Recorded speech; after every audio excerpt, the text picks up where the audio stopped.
Here are the top stories for today, November 17, 2021.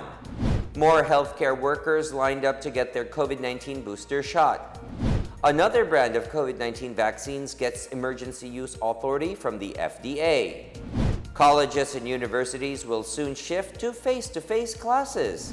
And Cebuanos can't wait to see the completion of the Cebu-Cordova Link Expressway.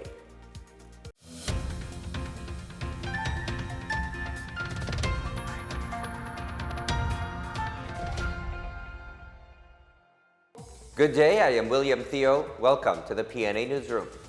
The administration of COVID-19 booster doses for healthcare workers officially begins today. All healthcare workers who have received their full dose of COVID-19 vaccines can now line up to avail of the booster shot. This morning, Health Secretary Francisco Duque III, Vaccine Czar Secretary Carlito Galvez, and DOH Undersecretary Leopoldo Vega lead the ceremony booster vaccination for healthcare workers at the National Kidney and Transplant Institute.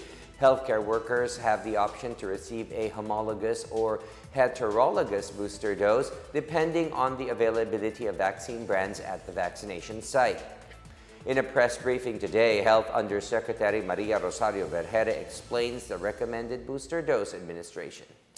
Healthcare workers given primary vaccination with Sinovac, AstraZeneca, Pfizer, Moderna, and Gamaleya. Vergere meanwhile said the considerations for deciding among options include supply availability and safety considerations for select groups. Meanwhile, another COVID-19 vaccine has been given the emergency use authorization by the Food and Drug Administration or FDA.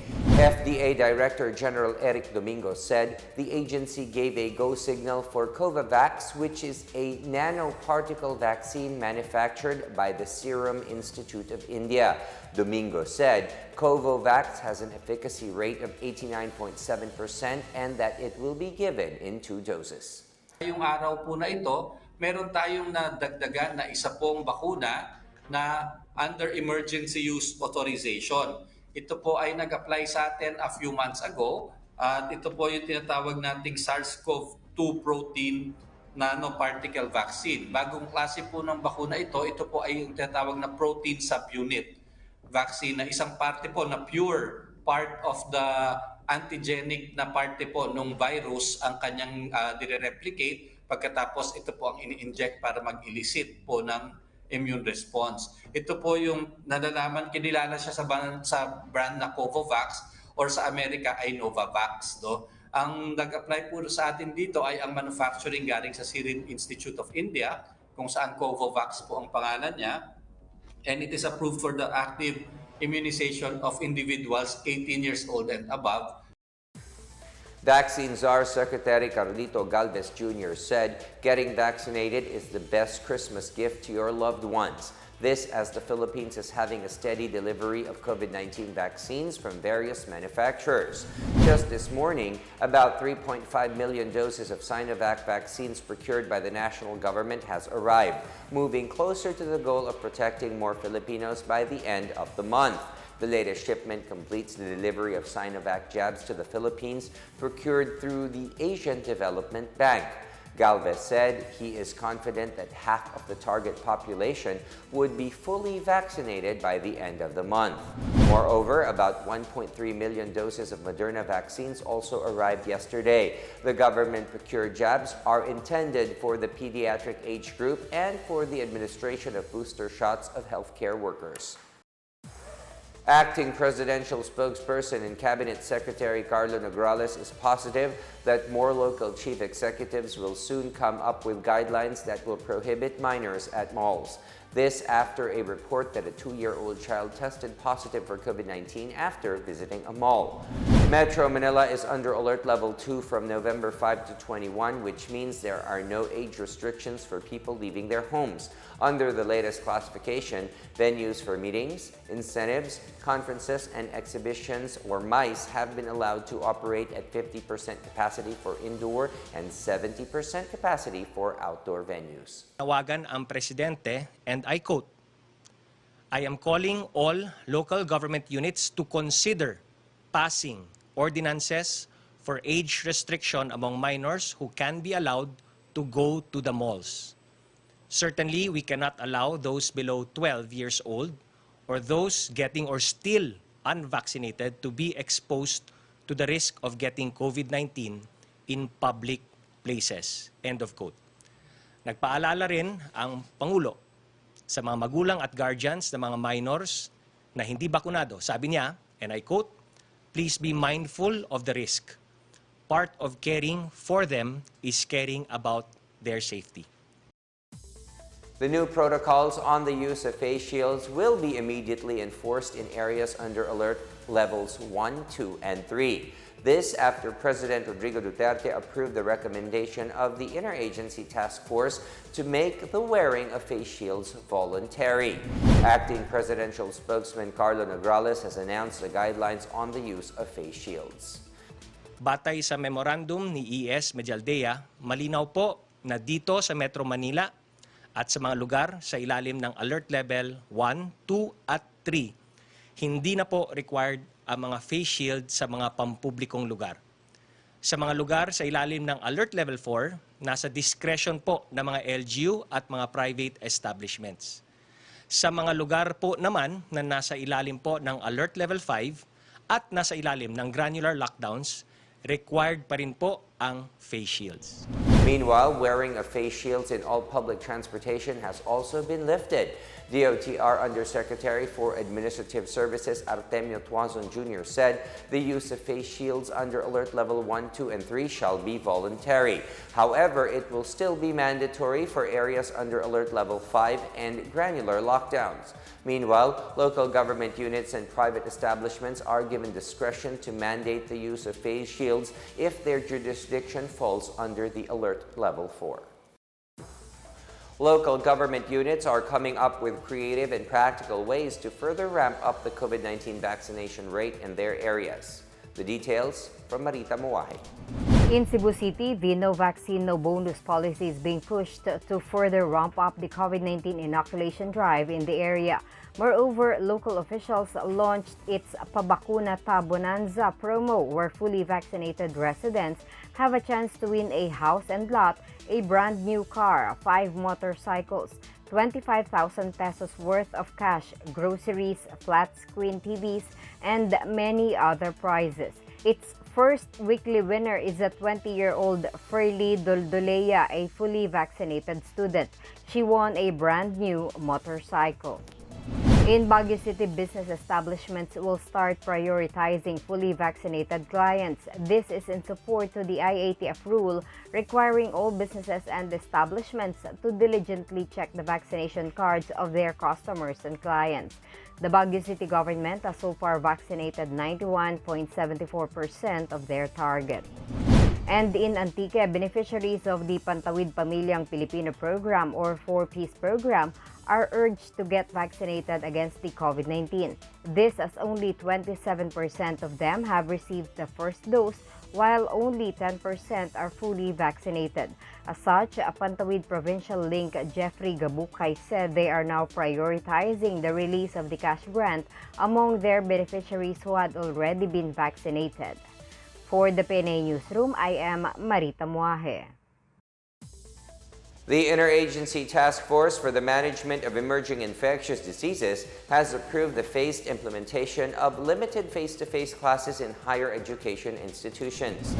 Cabinet Secretary Carlo Nograles said this will be implemented in areas placed under alert levels 1, 2, and 3. He said the reopening of classes will be allowed on conditions that the room capacity is only at 50%, participants only include fully vaccinated teaching and non-teaching personnel, and students and concerned local government units give their approval. Phase 1 of the limited face-to-face classes will start next month, while Phase 2 will begin in January 2022 onwards. Still to come, face-to-face classes will be allowed in areas under alert levels 1 to 3. The Lakas CMD party wants President Duterte to join its 2022 senatorial slate. Details ahead, keep it here on the PNA Newsroom.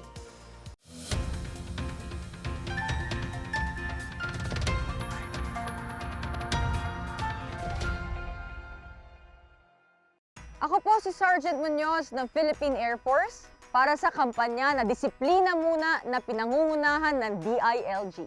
Proud po akong sabihin na bakunado na ako laban sa COVID-19. Kaya naman po panatag ang aking kalooban dahil alam ko na protektado ako at ang aking pamilya laban sa coronavirus. Bida ang may disiplina. Kaya naman magparehistro at magpabakuna na para sa ligtas na pamilya at ligtas na bayan. Si Mayor Richard Gomez po ito. Sa patuloy na pagharap natin sa COVID-19 pandemic, bawat isa ay bida at solusyon para wakasan ito. Huwag po tayo matakot magpabakuna dahil ito ay tiyak na proteksyon hindi lamang sa ating sarili, kundi pati sa ating pamilya, mahal natin sa buhay, komunidad. Kaya't magparehistro at magpabakuna para sa ligtas na pamilya, ligtas na bayan. Ang disiplinado na Pilipino, rehistrado at kailangan bakunado.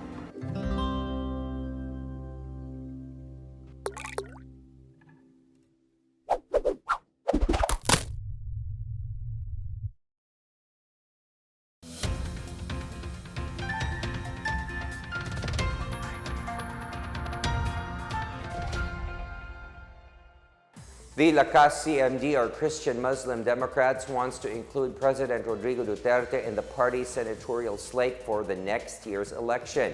Party President and House Majority Leader Martin Romualdez said it will be his honor to nominate President Duterte in the list of senatorial candidates to be adopted by the party.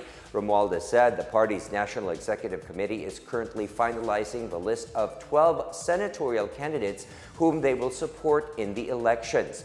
President Duterte is running under the Federalismo ng Dugong Dakilang Samahan Party. Meanwhile, Davao City Mayor Sara DuterteCarpio appealed for unity and support for the current administration. In a video posted on her Facebook page, Mayor Sara thanked anew her supporters who urged her to run for a national position. In a previous statement, Mayor Sara admitted that seeking the vice presidency was a hard decision, but she opted to heed the clamor to serve. The Department of Education, or DepEd, has declared the first day of pilot face-to-face classes as successful as more schools express interest in holding in-person classes. Chris Crismundo has the story. The Department of Education says the first day of the limited face-to-face classes in almost 100 schools was successful. More than 5,000 learners and nearly 1,000 teachers participated in the first day of pilot in-person classes. DepEd Undersecretary Nepomuceno Malaluan welcomed the learners who went to school physically after more than a year of distance learning. Malaluan said it is a preparatory run prior to the expanded phase of limited in-person classes. All outcome will be evaluated on January 31. 3 DepEd schools in Zambales, however, deferred their opening of classes. These are San Marcelino National High School and Baliwet Elementary School, where some teachers tested positive for COVID-19 the day before, and Banawen Elementary School, where antigen test results of teachers were unavailable. In a separate media briefing, DepEd Director Jocelyn Andaya said the 20 private schools that will join the pilot limited face-to-face classes will start on November 22. These schools are in Ilocos Region, Central Luzon, Western Visayas, Central Visayas, Zamboanga, and Soxargen. A total of 79 private schools nationwide have submitted their intent to participate in the pilot run. In General Santos City, education personnel are studying the possible expansion of the limited face-to-face classes in several other public schools. DepEd City Division Superintendent Romelito Flores disclosed the move following the successful opening of in-person classes of the Aspang Elementary School in Barangay San Jose on Monday. Flores said the evaluation of face-to-face classes covers public elementary, junior and senior high schools, especially in areas that are already considered as low risk to COVID-19. For the PNA Newsroom, I'm Chris Crismundo. At least 12 barangays are expected to benefit from an agro-industrial project that has been launched in parts of Lanao del Sur. More on this from Claire Gighe. The municipalities of Davao and Amay Manabilang, all in the province of Lanao del Sur, will soon enjoy the modern agricultural technology, making farming more convenient. This after the Southern Philippines Development Authority or SPDA launched the Agroindustrial Development Program or AIDP to implement a mechanized and precision agriculture technology. The project will cover the 26,000 hectares property owned by the SPDA, of which approximately 16,000 hectares is located in Davao, while the 10,000 hectares is in Amay Manabilang. Around 12 barangays, 6 from each municipality, will benefit from the project. SPDA CEO and Administrator Abdul Ghani Salapudin said this is pursuant to Republic Act No. 8435 or the Agriculture and Fisheries Modernization Act of 1997 or AFMA. This will be pursued in partnership with Asia Pacific Precision Agriculture Group or ASPAC AG, an American company supplying corn and soybeans in the international market. Despite the meager resources of SPDA and at no expense on the part of government, we managed to persuade ASPAC AG to become our partner in implementing this in the 26,000 hectares of SPDA, proclaimed property in the municipalities of Davao and Amay Manabilang. Salapudin said the farm tractors and machines of ASPAC AG is guided with GPS, can be operated without drivers, and can plant 50 hectares per day. The SPDA administrator also underscored the benefits that will be derived from the project, such as employment generation and transfer of modern technology. Agriculture Secretary William Dar then lauded the SPDA for undertaking a project anchored on developing agro-industrial business corridor. Ang paggamit ng modern technology can spur or accelerate the development of agriculture in our country. Meanwhile, Amay Manabilang Municipal Mayor James Manabilang conveyed his appreciation to President Rodrigo Roa Duterte for giving attention to the idle lands and backing the project. Ilang taon pong patay ang lupa dahil hindi po binibigyan ng pansin. Ngayon po, halos maiyak kami sa tuwa at saya dahil binigyan pansin ang SPDA. For PNA Newsroom, Claire Gigha of the Philippine Information Agency, Lanao del Sur. Cebu's newest bridge, the Cebu-Cordova Link Expressway, is now 87% complete and is set to be operational by early 2022. The Cebu-Cordova Link Expressway Corporation has started the online registration for the installation of RFID stickers, which motorists will need to pass Cebu's third bridge. The 30 billion peso toll bridge project, which will be completed by year-end, will use an all-electronic toll collection system to provide motorists with safe and seamless travel. Also, the CPPNDF main bridge deck that connects Cebu City and the municipality of Cordova has been completed. Works have now moved to the construction of the deck safety barrier. Other works are ongoing for the Toll Plaza, CPPNDF Operations and Maintenance Center, the Toll Operations Center building, and other areas. The CPPNDF is a project made in partnership with the local government units of Cebu City and Cordova.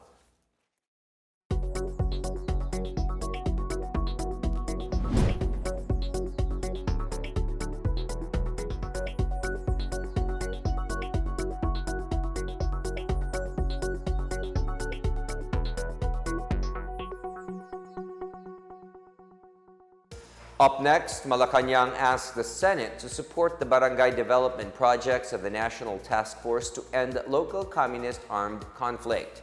And Philippine Sports Commission reopens trainings for national athletes in sports facilities. Back after a quick break, stay with the PNA Newsroom.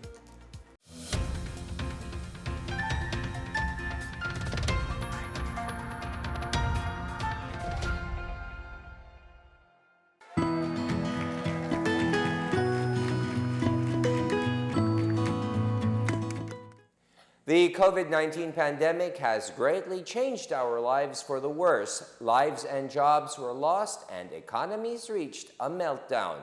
Thanks to the arrival of safe and effective vaccines, we are one step closer to normalcy. It's time to do our part, get vaccinated for our safety and for our recovery.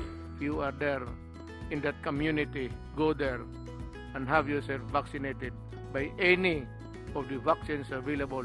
They are all potent, they are all effective. I would like to appeal to all our kababayans, please get vaccinated against COVID-19 and be the government partner in preventing further spread of the disease. I encourage you to get vaccinated as soon as possible time. These vaccines are safe and they are the key to reopening our society. The need for international solidarity and cooperation cannot be made clearer than this pandemic, because everyone is safe. No one is safe globally until everybody is safe. Vaccines work.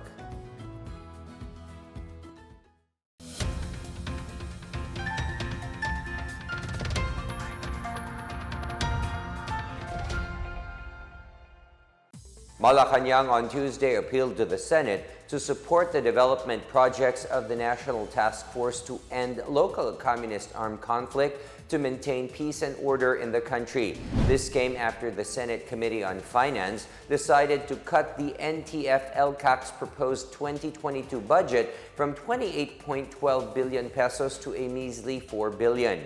Acting Presidential Spokesperson and Cabinet Secretary Carlo Nograles asked the Senate to reconsider their decision, saying there cannot be peace without development and vice versa. Nograles said many local government units are expecting to benefit from the NTF Elcac's Barangay Development Program, which aims to help people living in areas freed from the communist insurgency. The BDP is a package of socio-economic development program which intends to bring development to former conflict-prone communities. A total of 1,406 villages nationwide are expected to benefit in 2022. Government operatives arrested 6 CPPNDF rebels, including a high-ranking leader wanted for several charges in Quezon City and Bulacan on Tuesday. Philippine National Police Chief Lieutenant General Leonardo Carlos identified the leader as Gil Peralta, Secretary of Comiteng Rehiyon, Cagayan Valley. Peralta was arrested at his rented house in Barangay Maribolo, Quezon City on Tuesday. In Barangay San Vicente, Santa Maria, Bulacan, police also arrested 5 CPPNDF members believed to be Peralta's staff. Peralta was one of the brains behind the many NPA attacks in the Cagayan Valley. He was also implicated in the ambush and murder of former Lasam Cagayan Councilor Marjorie April Salazar and several others. Former rebels also revealed that Peralta was involved in corruption within the CPP-NPA. His group was also tagged in extortion activities in Manila. Carlos said the arrest of the group will significantly affect the leadership and organization of the CPP-NPA, especially in the Cagayan Valley region. A high-value individual involved in the illegal drug trade and 3 of his companions were arrested in a buy-bust on Monday afternoon in Caguait, Surigao del Sur. Police identified the arrested target as Mark Carlo Lisondra Zamora, a resident of Barangay Arasasan, Caguait. Confiscated from the suspects were some 26 grams of suspected shabu with a total market value of 176,800 pesos, as well as marked money, an improvised glass pipe, and cell phones. The suspects will be charged in violation of Republic Act 9165 or the Comprehensive Dangerous Drugs Act of 2002. Meanwhile, in Misamis Oriental, the Philippine Drug Enforcement Agency, or PDEA, on Tuesday cleared the names of 2 city officials who were allegedly in an additional list of personalities involved in the drug trade. PDEA said the names of Cagayan de Oro Mayor Oscar Moreno and 1st District Representative Rolando Uy were not on the alleged drug list and further clarified that no new list exists. During the City Council session on Monday, Councilor Zaldi Ocon allegedly read a list from President Rodrigo Duterte bearing the names of the mayor and the representative. Councilor Ian Nascaya, the City Councilor's majority floor leader, said a committee has been formed to investigate the authenticity of the list. Nascaya expressed suspicion over the sudden surfacing of the list, especially with the 2022 elections fast approaching. A murder complaint has been filed against a suspect in the killing of Newsline Philippines reporter Orlando Dondon Dinoy last October 30, 2021.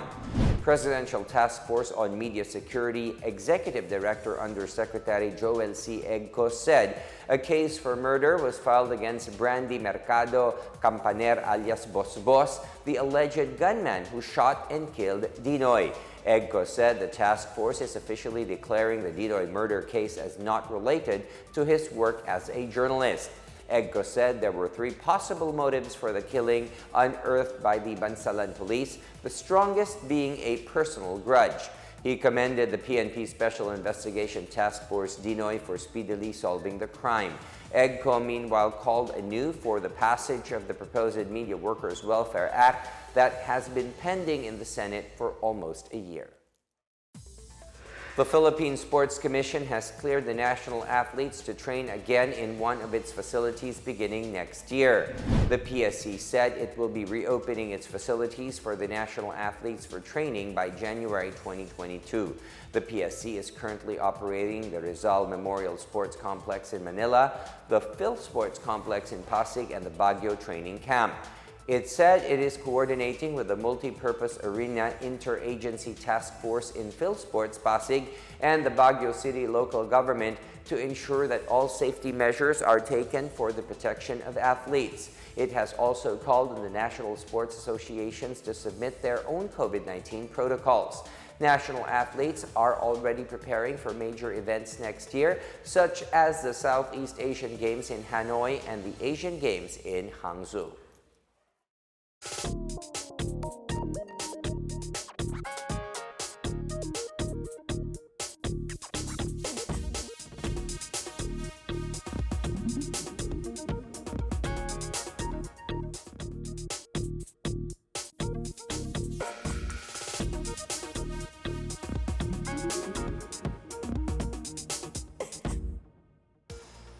Let's take another look at today's biggest stories. More healthcare workers lined up to get their COVID-19 booster shot. Another brand of COVID-19 vaccines gets emergency use authority from the FDA. Colleges and universities will soon shift to face-to-face classes. And Cebuanos can't wait to see the completion of the Cebu-Cordova Link Expressway. As Filipinos, we all have a vital role to play in preventing the spread of COVID-19. So remember, wear your face masks and face shields, wash your hands often, practice safe physical distancing, go out only for essential reasons, and get vaccinated as soon as possible to protect ourselves, our families, and the community. Together, we can beat COVID-19.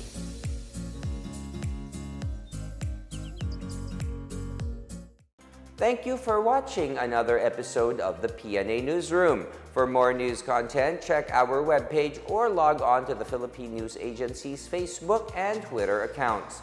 For more stories about the government and how it serves Filipinos, look for these hashtags in all of our social media platforms and websites.